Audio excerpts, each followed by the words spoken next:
Hello people, welcome to your Desi Guruji. इस video में आज हम लोग एक बहुत ही इंटरेस्टिंग टॉपिक देखने वाले हैं। आप लोगों ने आइसबर्ग का नाम सुना होगा। Iceberg, ICEBERG, iceberg. और एक कहावत सुनी होगी या एक बोलने का तरीका होता है कि tip of the iceberg, right. मतलब बहुत बड़े में से एक छोटा सा हिस्सा, जैसे ऊंट के मुंह में जीरा। ये बात तो सुनी होगी ना। So tip of the iceberg का मतलब ऊंट के मुंह में जीरा, राइट। हम लोग कंपैरिजन के लिए बोलते हैं। बट मजेदार बात क्या है पता है कि आइसबर्ग जो होता है वो बर्फ का बना होता है और वो पानी में तैरता है इस तरीके से कि उसका एक छोटा सा हिस्सा पानी से बाहर जाता है, पर जितना ऊपर दिख रहा है ना पानी से, उससे कहीं ज्यादा नीचे होता है। ठीक है, इसीलिए कहावत बना कि tip of the iceberg, right. जितना आपको दिख रहा है ना ऊपर, वो बस आपको दिख रहा है, उससे कहीं ज्यादा डूबा हुआ है। ठीक है, बट मजे की बात यह है कि आइस तैरता है पानी में। अरे पर इसमें क्या नया बात है, तो हम सबको पता है कि आइस तैरता है। तो मजे की बात है कि क्यों तैरता है। देखो, आइस भी वाटर का ही सॉलिड फॉर्म है और वाटर लिक्विड फॉर्म है। दोनों हैं तो H2O ही, चाहे वो बर्फ रहे चाहे पानी। तो एक ही चीज का सॉलिड उसी के लिक्विड में तैर कैसे सकता है भाई। टेक्निकली तो डूब जाना चाहिए था ना। बचपन में पढ़ा होगा सॉलिड लिक्विड गैस, याद है? एक डायग्राम बनता था तो एक बॉक्स में हम लोग मॉलिक्यूल्स बनाते थे। सॉलिड में एकदम नजदीक नजदीक बनाते थे, लिक्विड में थोड़ा दूर, गैस में पूरा दूर। और हम लोग से जब भी पूछा जाए कि कोई भी चीज तैरता क्यों है, तो हम लोग के दिमाग में जो सबसे पहला ख्याल आता है, क्योंकि वो उसके डेंसिटी कम होगी, राइट। सबसे पहला ख्याल तो यही आता है ना।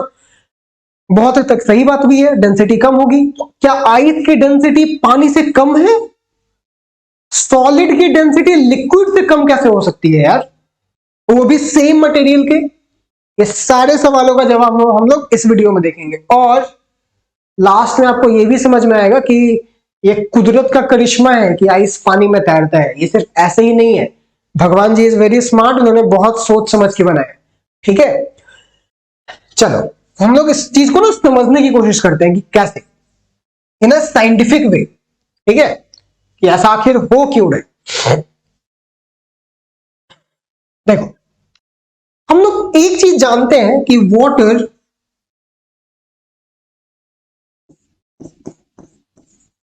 यानी कि पानी, लिक्विड, तो अगर हम लोग ठंडा कर दे, ठीक है, कूल, राइट, तो ये कन्वर्ट हो जाता है आइस में, यानी कि बर्फ में।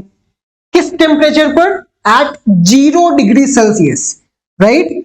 अगर 0 डिग्री सेल्सियस तक ठंडा कर दें, या फ़ारेनहाइट में 32 डिग्री फ़ारेनहाइट, या इसी चीज को हम लोग केल्विन में कितना बोलेंगे? 0 degree Celsius is equal to कितना केल्विन? 273 केल्विन। ये जो केल्विन है भैया जी, ये केल्विन, ये SI यूनिट है टेम्परेचर का। ठीक है, SI यूनिट क्या होता है? जैसे लेंथ को मीटर में, सेंटीमीटर में, किलोमीटर में नाप सकते हैं, लेकिन उसमें से एक यूनिट को बना दिया गया है कि हाँ ये स्टैंडर्ड यूनिट है। अरे यार, सामान तो खरीद बेच हम लोग डॉलर में भी सकते हैं, रुपये में भी सकते हैं, ठीक है, लेकिन सारे कंट्रीज आपस में किस करेंसी में ट्रेड करते हैं? डॉलर्स में। क्यों? क्योंकि वो एक स्टैंडर्ड करेंसी उसको मान लिया गया। तो वैसे ही टेम्परेचर के 3 यूनिट्स होते हैं, डिग्री सेल्सियस, डिग्री फ़ारेनहाइट और केल्विन। डिग्री केल्विन नहीं, सिर्फ केल्विन। तो केल्विन को स्टैंडर्ड यूनिट मान लिया है, ठीक है। तो 0 डिग्री सेल्सियस होता है 273 केल्विन के बराबर। कहने का मतलब कि पानी को अगर हम लोग ठंडा करते रहे और इस टेम्परेचर तक पहुंचा दिया, तो पानी बर्फ में कन्वर्ट हो जाएगा। इसीलिए इस टेम्परेचर को हम लोग बोलते हैं मेल्टिंग पॉइंट या freezing point of water. Freezing point of water यानी कि H2O। ये तो सबको पता है ना, H2O, वाटर। तो फ्रीजिंग पॉइंट बोलो या मेल्टिंग पॉइंट बोलो, एक ही बात है। मतलब अगर पानी से बर्फ बन रहा है तो हम लोग फ्रीज कर रहे हैं, उसको जमा रहे हैं, ठंडा कर रहे हैं। लेकिन अगर उसी बर्फ को पिघलाना हो, तब भी हम लोग को इसी टेम्परेचर की जरूरत पड़ेगी। फर्क क्या पड़ेगा? पिछली बार ठंडा कर रहे थे, इस बार गर्म करेंगे। राइट। बट मुद्दे की बात यह है कि अगर आइस की डेंसिटी ऑफ आइस कम क्यों है डेंसिटी ऑफ वाटर से, ये क्यों, ऐसा क्यों, ये समझ के बाहर हो रहा है ना। सॉलिड की डेंसिटी लिक्विड की डेंसिटी से कम कैसे हो सकती है, बात समझ में आ रही है ना। सॉलिड में जो सारे एटम्स होते हैं वो काफी कॉम्पैक्टली पैक्ड होते हैं, एकदम नजदीक नजदीक नजदीक नजदीक, राइट। ऐसे उनके बीच में स्पेस बहुत कम होता है, ये हो गया सॉलिड, राइट। और लिक्विड में क्या होता है, उसमें थोड़े दूर दूर होते हैं, थोड़े थोड़े, और गैस में तो पूरे ही दूर होते हैं। तो इसकी डेंसिटी तो ज्यादा है ना, इसमें मॉलिक्यूल्स ज्यादा नजदीक पैक्ड है, ठीक है। डेंसिटी समझ रहे हो ना, कितना घना है कोई चीज। हम लोग क्या बोलते हैं कि कोई जंगल घना है, घना कब बोलेंगे, जब कम एरिया में नंबर ऑफ ट्रीज ज्यादा हो।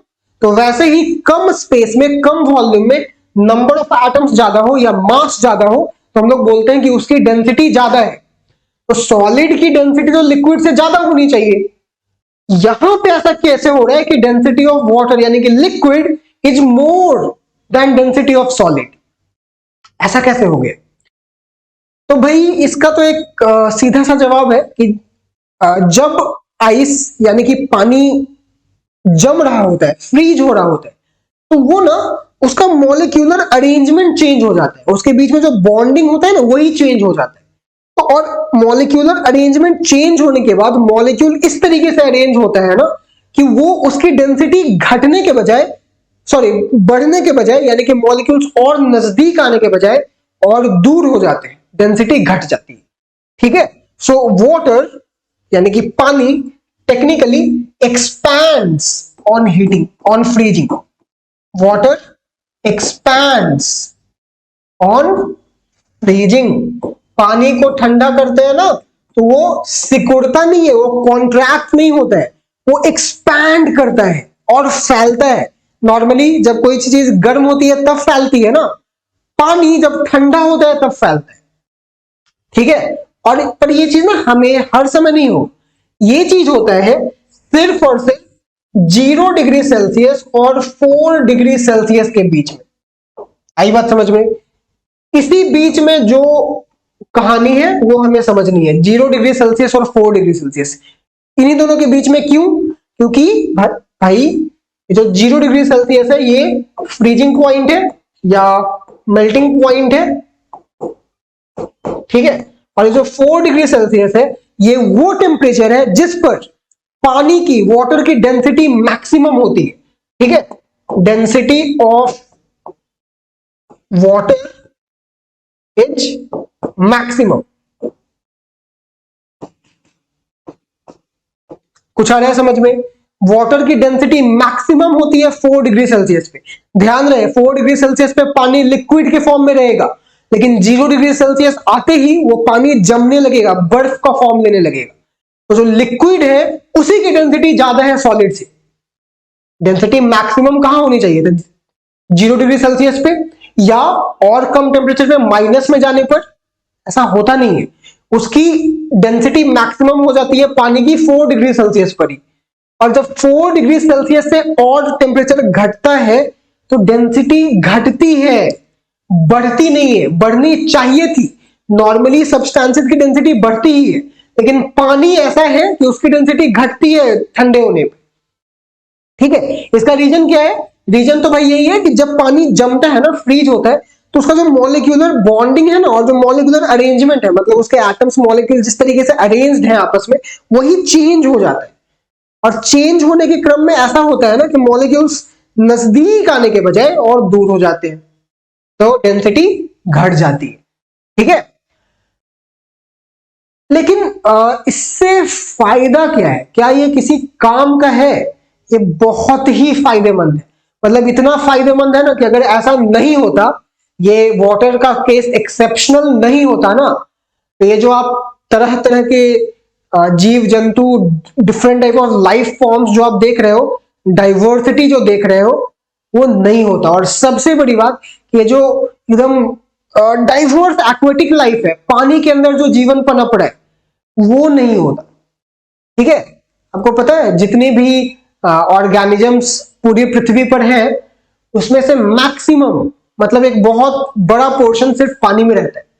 ठीक है, मतलब इनफैक्ट इतने रहता है ना कि हमें तो अभी तक ठीक से पता भी नहीं है कि कौन कौन से ऑर्गेनिज्म है समंदर में, क्योंकि जब हम लोग समंदर में नीचे जाते हैं ना तो प्रेशर बढ़ने लगता है, डार्कनेस भी बढ़ने लगता है, अंधेरा होने लगता है, लाइट क्योंकि बहुत कम पहुंच पाती है।